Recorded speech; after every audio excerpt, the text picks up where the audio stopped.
আসসালামু আলাইকুম। আশা করি সবাই ভালো আছেন। ২ থেকে ৩ দিনের মধ্যে আমার হাঁস মুরগিগুলো প্রায় ধ্বংসের দিকে। মানে এগুলো সবগুলো ভাইরাস দ্বারা আক্রান্ত। ডিমের যে মুরগিগুলো ছিল সেগুলো প্রায় সবগুলোই শেষ।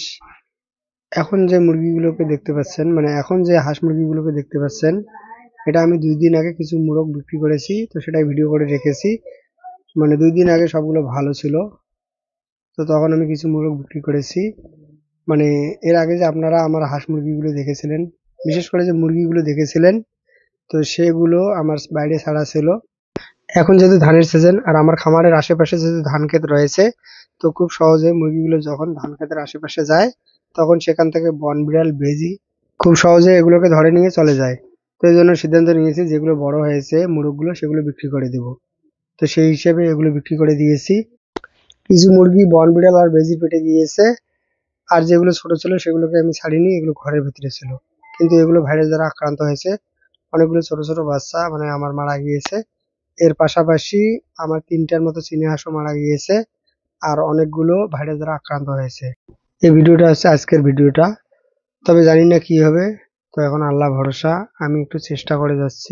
এখানে ৪টে রাজহাঁসের মধ্যে ২টা বাচ্চা, আর এই বাচ্চা ২টো অসুস্থ। আর একটা অসুস্থ হয়েছিল, মানে যেটা খুবই অসুস্থ হয়েছিল।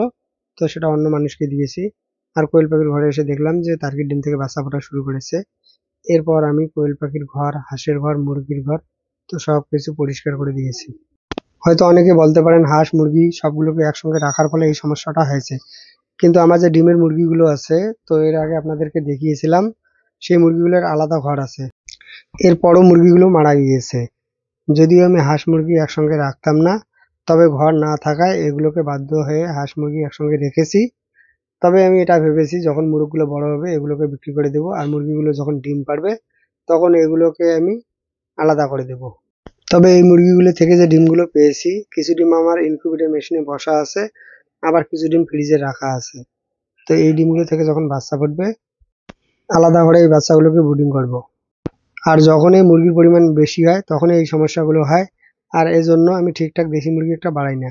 তবে এবারে সিদ্ধান্ত নিয়েছি, যতই মুরগি মারা যাক না কেন, এবারে আরো বেশি পরিমাণে লাগিয়ে দেব। আর এই হাঁস মুরগিগুলোর এই অবস্থা দেখে আমার মনটা অনেকটাই খারাপ। তো এজন্য হয়তো কয়েকদিন নিয়মিত ভিডিও নাও দিতে পারি। এই হাঁস মুরগিগুলো পরবর্তীতে কি হয় না হয় সেটা অবশ্যই আপনাদেরকে জানিয়ে দেব। এগুলোকে দেখে, এগুলোর পায়খানা দেখে যেটা মনে হলো, এগুলো রানীক্ষেত হয়েছে।